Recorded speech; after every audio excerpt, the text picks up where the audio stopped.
Hetty is the co-founder of P&H Boutique, and P&H Boutique is South Africa's fastest growing African print retail brand. I am an entrepreneur. I'm a Pan-Africanist. I love Africa. I would really characterize African print as a print that African people identify with, that have chosen to take it on as their own, have put their stamp and uniqueness on it. The reality is that when you're building a business, there's certain consistent disciplines that you need to implement daily that may not be fun, that may not be glamorous, that you may not even necessarily like.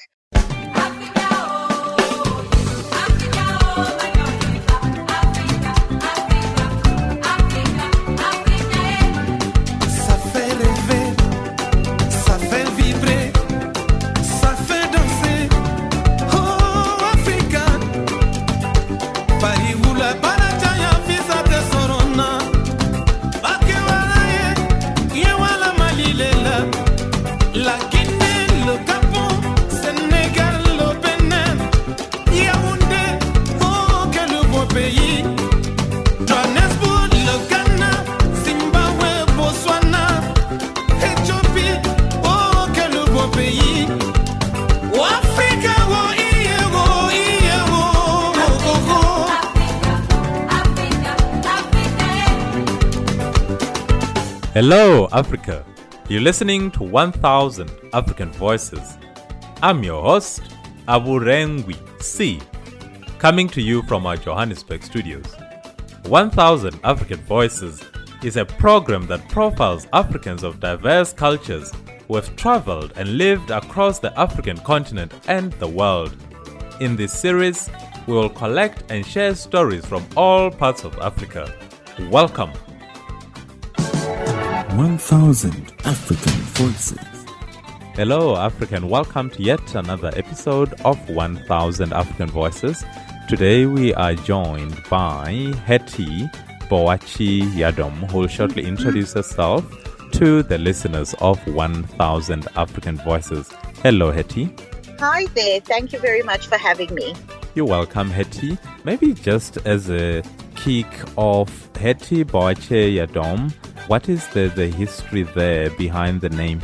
Okay, so Hetty is a South African name, and that comes from my mother's side of the family. My mother is South African, and I was named after my grandmother. So that's where the Hetty comes from. And Boachi Yadom is my marital surname. I am married to a Ghanaian gentleman. And interestingly enough, my father is from Ghana as well. So I am half Ghanaian, half South African. Oh, what are the odds that you will end up with a Ghanaian husband? Interesting, eh? It is indeed, absolutely. Hi, Hetty. I mean, for the listeners that have never heard of Hetty, can you maybe just take us through your profile? What do you do? And maybe after that, we can then go into your background as well. Sure. So Hetty is the co-founder of P&H Boutique. And P&H Boutique is South Africa's fastest growing African print retail brand.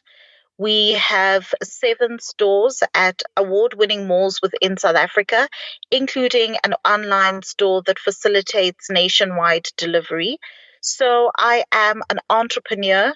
I'm a Pan-Africanist. I love Africa. And I'm also just entirely a lover of life as well.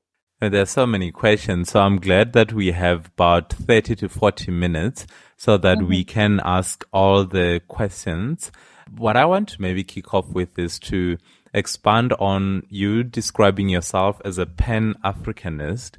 When you say that, what does that mean for you? So for me, what it basically means is that I view the world through the lens of an African. So my thoughts, my experiences, the way I show up in the world is through the experience of an African. And so despite the fact that I was born in Russia, and I was also born into a diplomatic family that has afforded me the opportunity to travel around the world, my experience is very much that of an African. So I love Africa, I love her people, and I believe that this continent is where I'm meant to be. Hmm. Lovely. Just on your travels, I'm always curious to explore what the guest has not only seen, but what you remember from your travels, the takeaways. So I'll give you an example. Recently found myself in Rwanda, which was great because I've had this obsession with the country for quite some time. But what I take back when I think of Rwanda all the time, my mind goes to this open market where you can buy goat meat with potato and those type of things. So when I think of Yes, Rwanda now, my experience takes me to that spot. So yes. for you, what are some of the things you remember, things that you bring back and you carry with you from your travels? So, I've traveled to different countries. So, for example, when I think of Egypt, I think of their famous market. It's called Khan el Khalili, and it's really a place where you can literally find anything and everything. It's vibrant, it's energetic, the people are full of life, and it's really addictive. I mean, I went there the first time and I found myself going back every single night thereafter because there was always something different to explore, somebody different to meet, and it really had a heartbeat of its own. And it felt like a city within itself in Cairo that really didn't sleep. And I really loved that because it really energized me, it invigorated me, and really rekindled within me a sense of imagination and really motivation.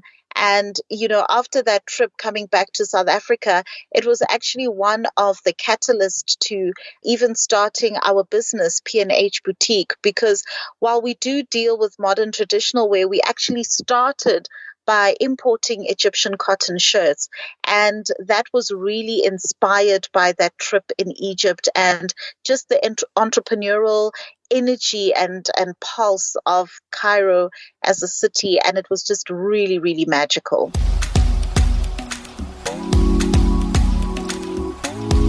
Oh, lovely example.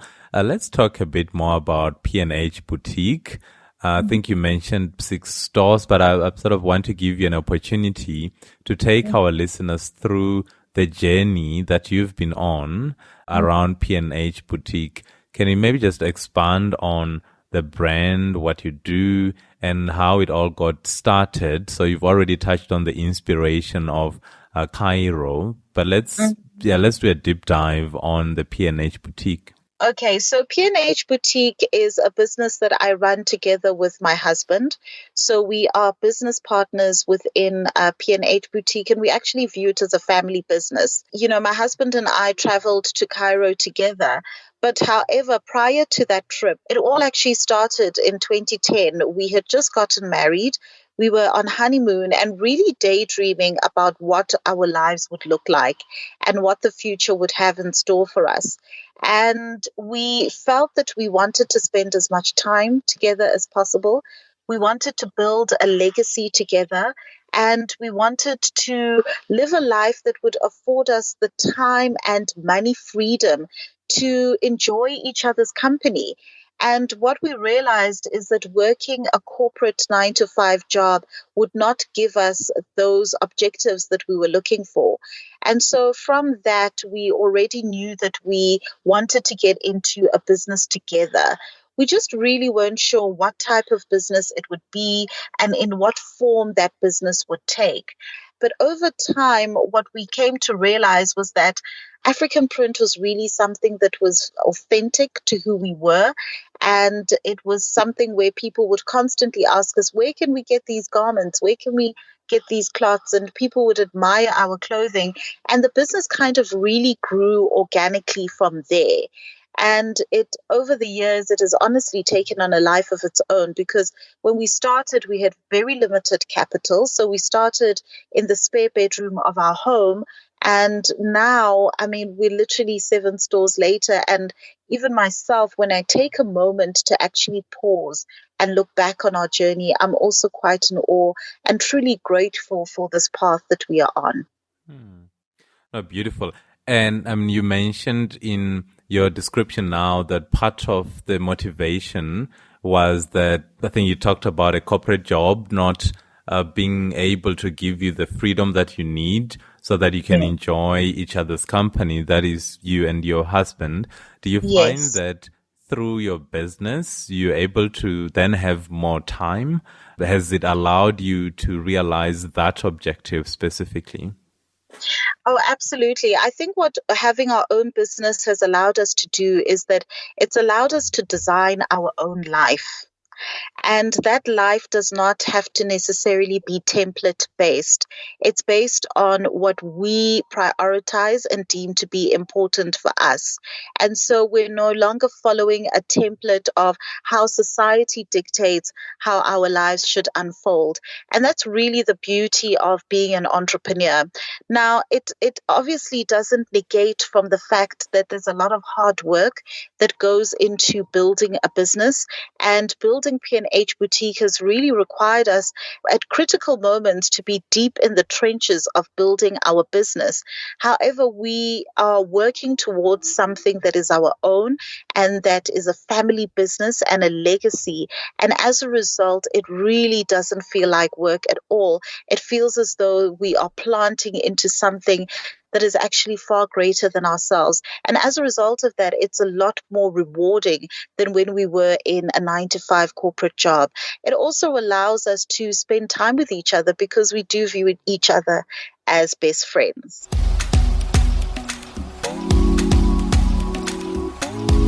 I mean, that helps. I suppose with most couples, once you go into business, you unfortunately realize that the dynamics of running a business are a bit different from the dynamics of just any relationship. So it's quite refreshing to hear someone say, because we best buddies, we are able to run a business together because the Yes, vision that we have is a shared one. So I really like that. And where yes. are your stores located? The 7 stores that you referred to, where can people go to access some of the content that you have to offer? Okay, so P&H Boutique is located in 3 provinces in South Africa. So in Gauteng, in the Johannesburg area, we are at Cresta Mall, as well as Southgate and Westgate Mall. And in Pretoria, we are at Menlyn Park Shopping Centre. And in Polokwane, which is in the Limpopo province, we are at Savannah Mall. And in Mpumalanga, we are in Nelspruit at Riverside Mall. And then, of course, we do also have an online store, which is an e-commerce website, phboutique.com, in which individuals are able to purchase online, and we facilitate nationwide delivery. All right, I'm on the website now, and it's quite clear that the content is quintessentially African. But I'm saying Absolutely. that deliberately so that I can ask the question on what constitutes African print. So I want to get your perspective as someone who deals in African print. How do you Yes. describe that? Because I always find that to be an interesting question to pose. It is very much an interesting question to pose, particularly when you look at the origins and history of wax print in particular. But I think in the modern times, if we're looking at 2019, I would really characterize African print as a print that African people identify with, that have chosen to take it on as their own, have put their stamp and uniqueness on it, and is therefore almost, synonymous with the African experience. That is what I would define as African print. I love your answer because essentially you're saying, at least my interpretation, is that it's not necessarily the material, but rather the people that make that material African. I really love that answer. Okay. Yes, absolutely, because African people have taken ownership of it. They've put their own unique twist and authenticity to it, and they are the people that give it life. And I even say, even with the garments that we create at P&H Boutique, that a design is simply a design when it's on a hanger, but it becomes a work of art when it's placed on a body, and the person who purchases the item embodies it. And I think that's that's where the beauty of clothing, fabric, material, and textiles come into play. I mean, one of the questions that I was going to ask was on who helps you with the marketing side of the business, but listening to you, I think the answer in a way is staring me in the face. So I will just move right along because it's quite Very perceptive. Yes. It's quite clear that P&H Boutique means a lot to you, and hopefully it means a lot to your customers as well. There'll be people listening to this episode thinking, hey, I really have this business idea. I wish I could implement it. Most of us have ideas in our heads, but that next step where you convert your idea into something tangible, that's where normally the wheels tend to come off. What would be your advice, if you have any, to someone who could be anywhere in Africa who has an idea and they want to turn that idea into a business? What has been your experience? Look, my biggest advice to anybody with an idea is stop thinking about it. Just take action. I think a lot of people get so kind of obsessed with the idea of ideas, writing out a business plan, researching, bouncing ideas of several people to the point where they are stuck in a conundrum where they don't actually end up taking any action. And sometimes the fear of actually starting that idea leads them almost into paralysis. I think it's important that you have an idea, execute the idea, start the idea, prove the concept, because you will never know if your idea holds water, if there is demand for it in the marketplace, if it's something that could become tangible, unless you actually begin to start on your idea. And the truth of the matter is, what you start off with may not necessarily be what you end up with, but you will never know what the end result will be until you actually start. So my biggest thing is start. Stop thinking, stop fantasizing about the idea, just begin. Because an idea not executed remains exactly that. It's just an idea.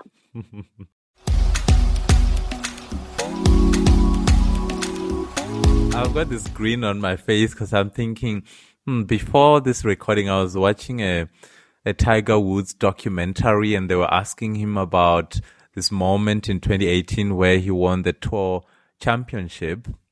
Yes. And he was saying when he was in the moment, he wasn't thinking really about how great a moment that was. It's only now on reflection that he thinks about it in that manner.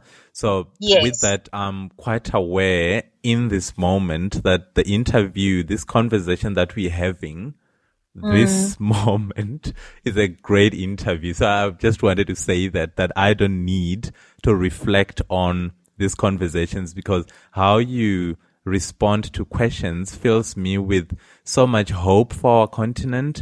I mean, I'm looking at your website again and thinking, I can understand how someone who answers questions this way will take an idea and translate it into what is now PH Boutique. So I just wanted to say that there are times when you're having great conversations and you're fully aware that is the experience that you are having. So thank you for that. It's moments like these that, as the host of 1000 African Voices, you always think, man, I'm glad I'm doing this podcast, because it is through this podcast that we meet people like Hetty. So thank you for that. Wow, that's really amazing. Thank you so much for also sharing that with me. I really appreciate your sentiments, because often at times we live in such busy times that even when we have conversations with each other, it's almost as though our minds are already moving on forward to the next conversation, that we don't actually take that moment to actually be present, to being in the moment and fully engaging with each other and absorbing from that moment and taking in what we can, because we are constantly chasing our tails. So I also appreciate the opportunity to really just take a moment to have real and authentic conversations that can leave us, both parties, enriched at the end of it. All right. And PH Boutique, 7 stores, you're growing at a very, very fast pace. But I did recognize that the stores are currently in South Africa. As someone who, in your introduction, you described yourself as a Pan-Africanist, and you're Yes, married to a Ghanaian. I think you mentioned that your father also has Ghanaian roots. I would imagine yes. then that you've got in your plan an expansion plan into the rest of the continent and beyond. But I'm making an Yes. assumption. I don't know what your plans are. Yes, indeed. We definitely do have expansion plans. In fact, currently we also export on a wholesale basis to Australia. We've actually grown quite a big market there.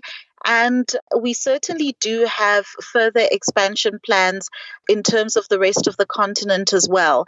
You know, we are an African brand looking to serve African people as well as lovers of Africa. And I think that there's a healthy market for that across the world. And, you know, we certainly do believe in organic growth and taking things one step at a time at P&H Boutique. However, we also believe in thinking big as well. Our business definitely bears testament to the magic of thinking big. And I certainly think that just by the very notion that we are able to think of that means that it certainly is in the horizon. Oh, lovely. I mean, just last week I was watching the Rwanda Fashion Week. There's this thing in Rwanda, hashtag made in Rwanda, which I absolutely love, where Yes, they cover young Rwandans making their own shoes, fashion, yes. anything. It's Oh, such a powerful, powerful concept. And I looked at it and I thought, indeed. I wish many African countries could adopt that. Just a simple made Yes, in Rwanda for Rwandans by absolutely. Rwandans. It's lovely. Yeah. Absolutely. I love that concept as well because I think that it's important for us as Africans to develop a sense of pride in wearing our own, being educated about textiles that are also locally grown as well. Because when we look at the African print industry, there are a lot of prints that, of course, come from outside of the continent. And, you know, if I look at Ghana, for example, in order to revitalize the textile industry, they actually have the concept of Wear Ghana Fridays. So every single Friday across the entire country, people are wearing locally produced garments, which in turn creates jobs. It causes, you know, it has a ripple effect in ensuring that the factories are continuing to work, the textile industry is continuing to be invigorated. And I think that that's very, very important that, you know, the rest of the continent adopts that same sense of pride and also feeding into the textile industry as well. No, I totally agree. Maybe just Hetty, in 2019, you were named as one of the top 200 young South Africans by the Mail and Guardian, which for our Yes. listeners that are not familiar with that, the Mail and Guardian is a leading newspaper publication in South Africa. How was that experience? And it's really two questions.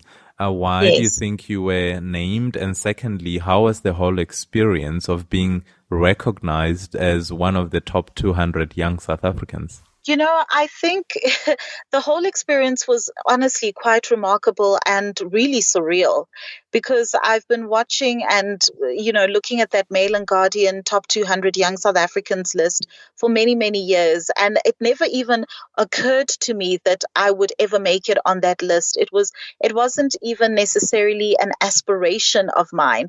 So to be recognized by such a formidable institution such as the Mail and Guardian and to be selected in the top 200 out of over 6,000 candidates that they had to sift through is really bears testament and validation to the work that we're doing at P&H Boutique. the truth of the matter is being an entrepreneur can be a very tough and lonely journey, particularly when you're self-funded as we are. And, you're constantly in the trenches. You are pulling out, fires. You are, so zoomed in and focused on what you're doing that you don't actually realize that there could be somebody out there that is taking cognizance of the work that you're doing and feels that you deserve this kind of recognition. And so for us, it was really, really surreal. It forced us to actually stop, take a moment to take stock of the journey that we have been on and to acknowledge to ourselves that, geez, perhaps we actually are on the right path. No, you clearly are on the right path. And what better time to focus on Africa than in 2019? There was, I remember many years ago, there was this Time magazine cover, Africa Rising, and then it died off. Yes, And now in yes, 2019, you actually don't need a Time magazine cover to know that Africa is absolutely. on the rise. So you've chosen Yes, the right time to launch the P&H Boutique brand. There yes. will be people listening to you thinking, man, she's so well spoken. She must be a highly educated individual. What did you study, Hetty, and how has that, if at all, helped you or shaped you into the entrepreneur that you've become? Okay, so interestingly enough, I don't actually come from a fashion background at all. I studied political science. I studied it at the University of Pretoria. And incidentally, that's where I met my husband, who also doesn't come from a fashion background. He studied actuarial science. And both of us went into banking, actually, which is, really quite interesting. But I think what I can certainly owe our business acumen to is also the power of reading books. As an entrepreneur, it's important to have mentors. And we find that you can get the best mentors through reading books. We are very much focused on ensuring that we invest in our continuous education because the truth is you just don't know what you don't know. And so it's important to read books, attend seminars, do courses, whatever it is you can to enrich your mind and continually stimulate and fuel your brain. Because, when we were in the corporate environment, you would constantly do refresher courses for whatever industry that you found yourself in, and you would constantly improve upon your skill set. But often at times when you leave the corporate world and you take on entrepreneurship full time, there's almost the assumption that you should know what it is that you're doing. But where would you learn the HR skills necessary to run your business? Where would you learn the accounting skills necessary to run your business? How do you know how to win friends and influence people? How do you know what to do when it comes to sales? Because most people are fueled by their passion of the product or service that they're offering, but your passion alone is not going to feed you. There are certain business skills that are intrinsic to running a successful business that you need to know. And you can only do that by taking your own personal development and education seriously. And that is one thing that my husband and I take very seriously when it comes to P&H Boutique. And I would like to believe that the end consumer actually enjoys the benefit of that.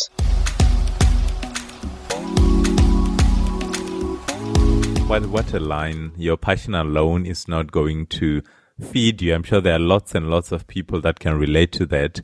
I want Yes. to explore the books or some of the books that you've read that have left a long lasting impact on you and how you go about not only your business, but your personal life. Can you share Yes. with us some of the books that you would recommend to our Yes. listeners? Well, one of the books I would recommend to a startup business would be The Magic of Thinking Big, because what it encourages you to do is to start small, but really to think big. It allows your brain to begin to exercise the possibilities of what could be in the future.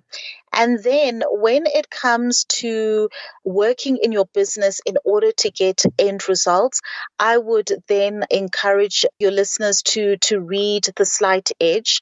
The Slight Edge basically talks about the daily consistent disciplines that you need to implement in your life consistently over time in order to get the desired results that you want.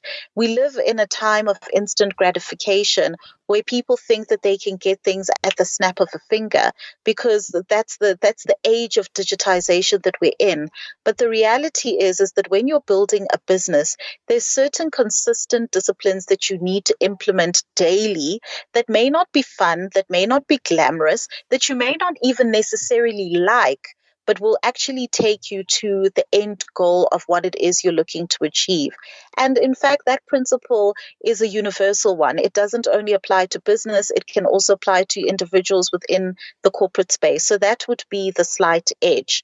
Gosh, there's so many other books as well. I also really do love reading books by individuals that are relatable. So people, even like South African authors, for example, such as Ian Furr, who's actually one of our mentors, the founder of the Sorbet Group, and even books like Miles Kubeka, the founder and CEO of Vuyos. Because what I really liked about him is that he is an individual who has obtained success, but it's not so high up on the top shelf that it's completely unrelatable and unimaginable. His tips that he shares are both humorous, relatable, and make you feel as though, geez, I can do this. And I think it's important that we have those relatable examples that we can actually have in our lives so that then we can take some of those examples and implement them too. I really like that. I mean, to share the books that you've read, to move it from the magic of thinking big. And I agree, it is one of the most beautifully written books. I think it's by David Schwartz, if I remember correctly. That's correct. But to then bring it back home and say, I also read things that are relatable. I really like that. Yes. Maybe the last question, I can never really guarantee if it's the last question or not. How do you know when you maybe designing a dress, how do you know that it looks good? It's always an interesting question for me. So when you are, and I don't know who does your designs, but when you look at a dress, do you go, oh, that's the one? Or is it more, let's produce as many dresses as we can and we'll judge whether it's good or bad based on our sales? You know, that is actually a really fantastic question because when we first started, I would often do designs of things that I love to wear. And I would figure, well, if I love it, of course everyone else is going to love it. And then, of course, my ego would get a bruising when nobody would be interested in it. And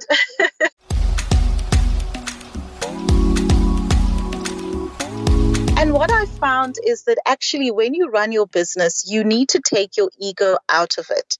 And so what we have actually developed is our P&H Boutique family, which exists online specifically within the social media space. We've got almost 500,000 followers on social media, and we actually engage with our customers to find out what would they like to wear, what designs are they comfortable in, what trends are they loving at the moment. And we actually throw ideas at them to say, what do you think about this? And they'll say, you know what, I love it, but make it a little bit shorter, add a slit, put some sleeves, etc. So we include them as part of the design process so that when they come into the store, they are actually purchasing items that they have played a role in producing. And it's to the extent that we actually name some of our garments after our customers as well, because we're paying homage and tribute to their contribution towards the design process. And I really love that because at the end of the day, the business is actually not about us. It's about our P&H Boutique family.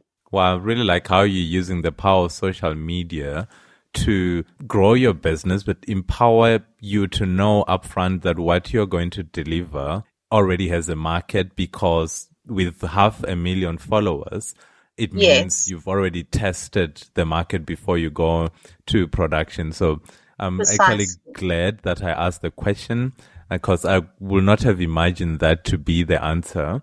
And this is what I love about 1000 African Voices. You never really know what the guest is going to say. I don't know, as we are about to wrap up, Hetty, if there's anything else that you want to cover. And perhaps before that, you can also share with our listeners how we can get hold of you, how people can get hold of P&H Boutique, yourself personally, if you don't mind, just to share your social media handles? Okay, so in terms of P&H Boutique, you can literally Google us. It's P&H Boutique.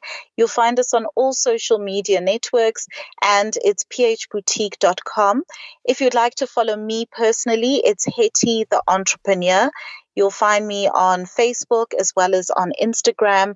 And, I've really enjoyed this because I love to have conversations. As you can see, I've no shortage of words because I really do enjoy having conversations. I love talking about the African experience. I also love having real and authentic conversations because I think we live in very much a filtered and curated life in which sometimes, social media doesn't always necessarily depict the realities that are going on the ground. So I really enjoy opportunities where I can share the realities of entrepreneurship.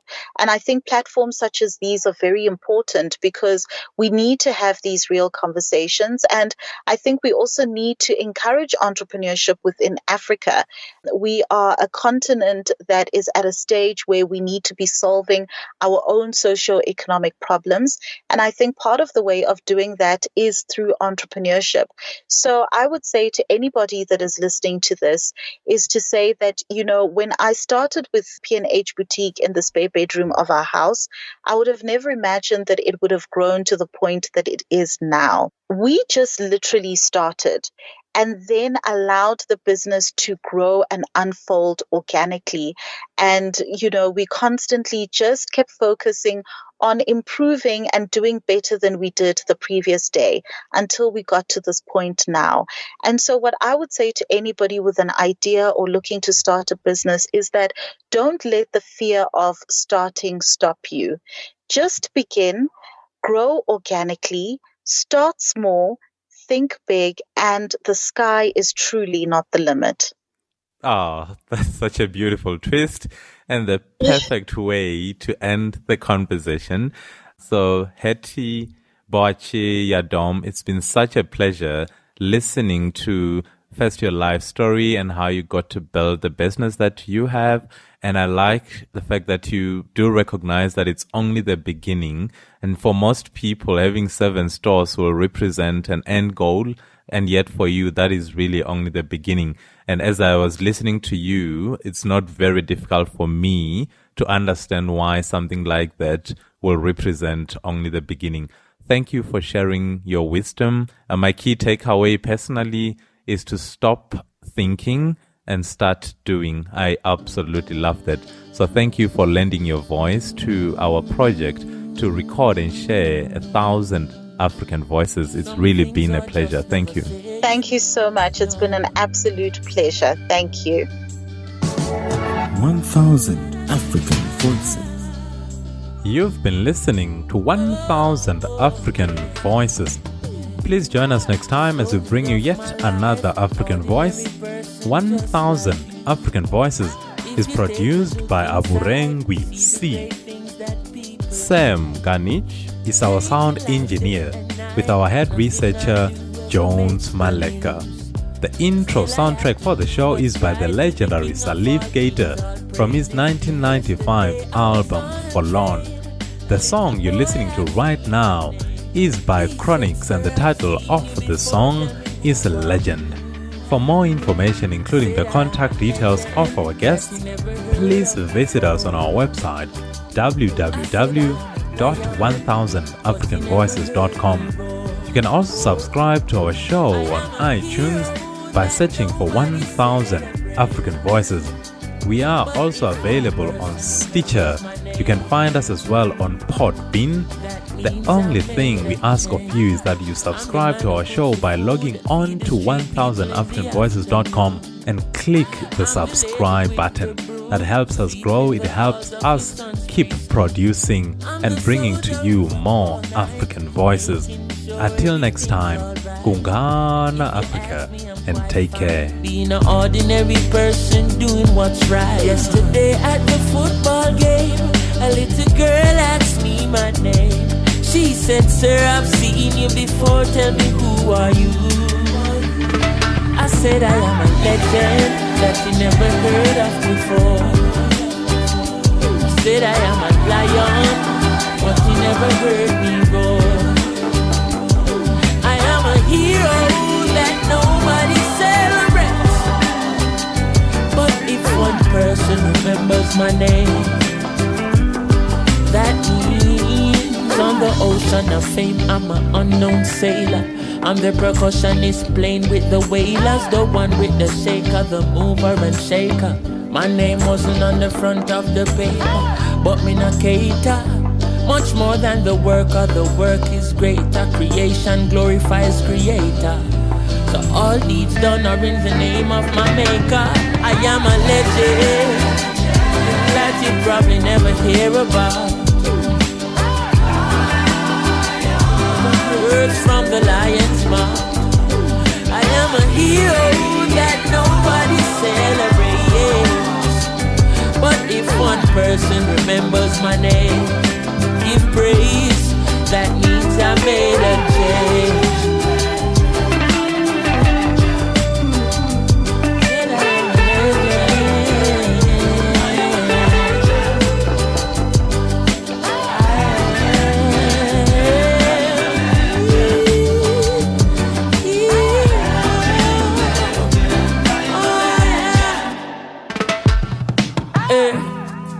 Story of my life, ordinary person just like you.